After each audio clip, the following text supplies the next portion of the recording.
انشاءاللہ اس تحریک کو آگے بڑھانا ہے، اور یہ آغاز ہے۔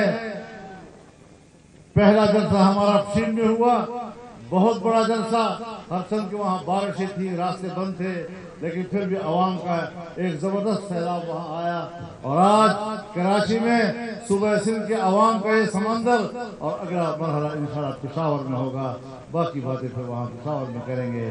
اللہ تعالی ہمارا حامی و ناصر ہو، وآخر دعوانا الحمدللہ۔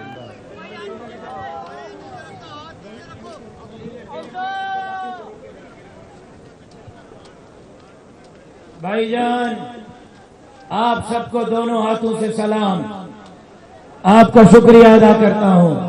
ایک ایک کارکن، ایک ایک عہدیدار، ایک ایک ورکر، ایک ایک رضاکار، ایک ایک سالار، ایک ایک تحصیل، پی ایس، ضلع یونٹ کے امیر، general secretary, media, social media, اور سب کا دل کی گہرائیوں سے شکریہ ادا کرتا ہوں۔ اور گھر جا کے ابھی سونا نہیں ہے، پشاور کے بعد انشاءاللہ حیدرآباد، میرپور خاص، نواب شاہ، سکھر اور لاڑکانہ کا رخ کرنا ہے انشاءاللہ۔ تو آپ کا بہت بہت شکریہ۔ میں صوبائی مجلس عاملہ کی طرف سے، حضرت سید عبدالقیوم حالجوی صاحب کی طرف سے، اپنی طرف سے، آپ نے جو یہاں تشریف لائے ہیں، ایک ایک